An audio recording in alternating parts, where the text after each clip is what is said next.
This week on the Husky Update. Students hold a sit-in at the West Village Quad to protest plans to repurpose the area as an outdoor dining space. Ranked choice voting and right to repair laws are both on the ballot in Massachusetts. And President Donald Trump and First Lady Melania test positive for COVID-19. All this and more on this week's episode of the Husky Update. Your campus, your news, all the time. From the Showman Studio, here is the Husky Update. Hello, and welcome to the Husky Update. I'm Josh Baker, reporting from the Showman Studio. Our first story of the week concerns the Massachusetts ballot. 2 questions will be on the ballot in Massachusetts. Question 1, pertaining to expanding right to repair laws, and Question 2, regarding implementing ranked choice voting for local elections. Question 1 would provide vehicle owners and independent repair shops access to mechanical data from the telematics system of newer cars, using a database that could be accessed for free with the owner's permission. This data is currently proprietary information for dealerships. However, the measure does not specify whether locational data would be accessible. Those who oppose the bill cite data security concerns as reasons against voting for the bill.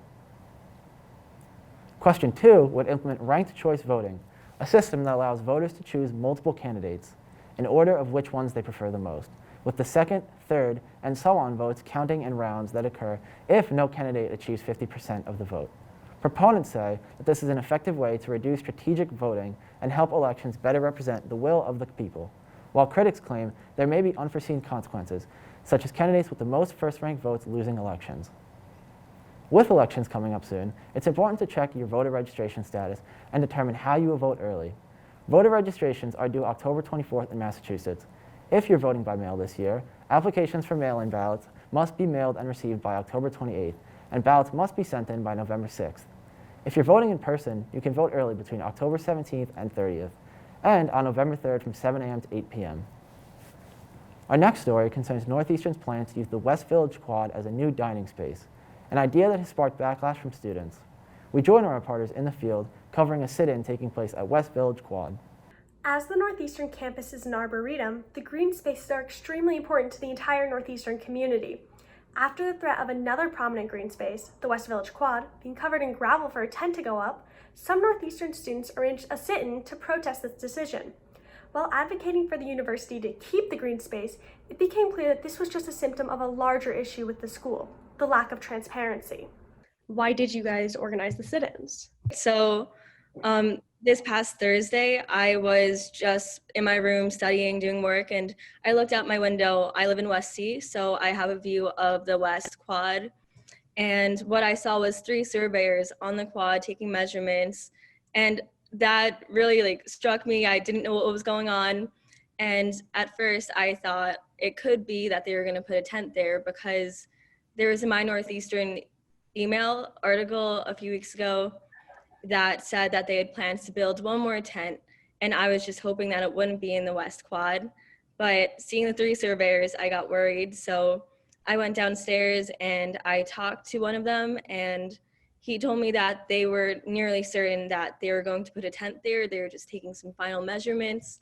And what really struck me in contacting Sebastian was that one of the surveyors said to me that if we don't want the tent on the West Quad, that we had the ability to speak up and communicate our desire for the tent to not be located on the quad to the university and to President Owen. So that was really what sparked it for me. I've tried to schedule several meetings with administration. They've all either been deferred to somebody else or denied by the person that I was deferred to. It's kind of like a Northeastern shuffle almost, except with administration this time. Just Perfect. From what your understanding is, what do you know? I guess we're not 100% sure. It seemed as though it was going to be graveled over, and then, or at least that was the initial thought that it was going to be graveled over, similar to the way that Robinson Quad was, or West F was. I guess paving definitely wasn't the right word, but that was the initial thought. The truth is that we're not 100% sure, right? And I think that's one of the biggest things that we're upset about. We'd like to know what's happening. But since there's that lack of communication and that lack of transparency, then that's where it's kind of just created a huge mess. On Thursday morning, when Jess and I were sitting on the quad, one of the first people who came up to us was actually a member of facilities who I believe is the head of the project. or the head of like, I guess like the implementation of tents. I've reached out to him and haven't really received a comment regarding a meeting time. But yeah, now that we had, I guess, a point person to go to, I kind of wanted to commence talks. He had told us that they weren't planning on setting up the tents for another 2 to 3 weeks. A lot of people just really didn't know who was even in charge of the tent being put up. I think out of like the 4 to 6 people that we reached out to, about half of them had no clue who was running point on tent, and then on the tents, and then the other half just said that they would have to defer to their bosses to see if they knew who was running it. So nobody really knew. We've reached out to who we believe is the actual who is the actual point person for the implementation of the tent or the installation of the tents, and he has yet to reach back out. On that note, what kind of action would you like to see the university take in this scenario? I think the problem runs deeper than just West Quad, right? I think there's a bigger issue regarding the fact that there's such a lack of transparency and a lack of communication between administration and the students, right? I think it becomes a bigger issue when the university believes that they're doing what's best or believes that they're doing what the students want, and in actuality, that's not the case. They haven't really given us much more than like when things go back to normal, we'll put it back. But when are things going to go back to normal, and what kind of normal is going to be the new normal? Having those things that we used to love before, we would love to see those after the pandemic. Us feeling like our voices are heard could help the university see that we value the green space and the quad for itself. This occurrence with the quad has really shown us that we are the biggest stakeholders, and every decision that the university makes impacts us directly. Thanks, guys. Our final story comes straight from the White House. President Donald Trump and First Lady Melania both tested positive for the coronavirus and are currently in quarantine. The president says that they both feel fine, though a report from Friday morning states they both have mild symptoms. This comes after White House senior aide Hope Hicks also tested positive earlier this week. Trump has previously derided efforts to curb the spread of the virus, and it remains to be seen how this diagnosis will affect his stance. Trump was brought to Walter Reed National Military Medical Center at around 5 on Friday for treatment. He is expected to stay there for several days. Both Joe Biden and Jill Biden recently tested negative for COVID-19. And now on to Rapid Fire with Zoe.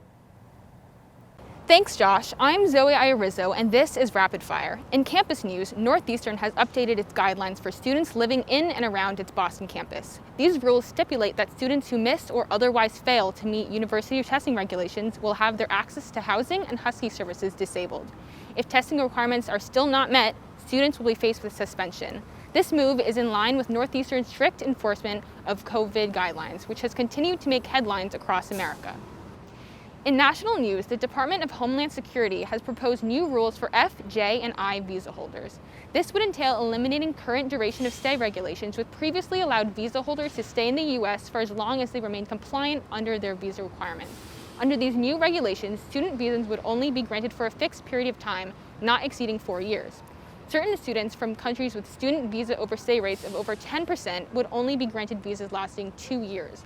While students will be able to legally apply for visa extensions, critics of this proposal warn of overwhelming and already overburdened immigration appeals authority, considerably lengthening wait times. These proposals have now entered a 30-day period during which the DHS will hear feedback and appeals. Northeastern University has stated that it plans to formally submit a statement urging the DHS to reconsider this move, and is working with members of congressional delegations and other higher education associations to prevent this proposal from taking effect. In international news, the secret daughter of former Belgian King Albert II, Delphine Boll, has won her rights to royalty as Princess of Belgium. In 2013, the 52-year-old sculptor launched a lawsuit to have the former king acknowledge that he was Boll's biological father, claiming the king had an affair which resulted in her birth in 1968. After 7 years of legal dispute, it was finalized that Delphine Boll is in fact royalty. Now that's all for Rapid Fire. Now on to our virtual correspondent with the election updates. Thanks, Zoe. My name is Arden, and here is your election update. After a chaotic first night of the presidential debates, the Commission on Presidential Debates has proposed changes to the rules. This is widely understood to be a response to moderator Chris Wallace struggling to maintain control as President Donald Trump spoke over him and kept interrupting his opponent, former Vice President Joe Biden. The proposed changes include cutting off the microphones of the candidates if they break debate rules. although Trump has opposed this idea, tweeting out, quote, "Why would I allow the debate commission to change the rules for a second and third debate when I easily won last time?" However, after a night of interruptions and insults, including Trump making fun of Biden's son's past addiction and Biden calling Trump a clown, it is clear that more rules and structure need to be put in place in order for the next presidential debate to be successful. Polls held after the debate showed that most voters believe that Biden narrowly eked out a victory. However, most major networks commented that it was the worst debate they'd ever seen. In addition to being criticized for his disregard for debate etiquette, President Trump came under fire after he refused to denounce white supremacy and instead attacked Antifa. He also spent much of the night criticizing Biden's decision to wear a mask in public. In other election news, the New York Times reports that for 10 of the previous 15 years, President Donald Trump paid no federal income tax, and that in 2016 and 2017, the president paid only $750 in federal income tax. The governor of Texas changed election rules to allow each county to have only one absentee ballot drop box. That means all 4.7 million residents of Harris County will have only one location to drop off their absentee ballots. The Texas Democratic Party is calling this move a blatant attempt at voter suppression, given the record number of people who've requested absentee ballots this year. However, the governor has defended this move, saying that it enhances election security. That's all for this week's election updates. Back to you, Josh. Thanks, Arden. Well, that's the news. The rest is up to you. Make sure to like our Facebook page and subscribe to our YouTube channel to stay up to date with the Husky update. My name is Josh Baker, and thank you for watching.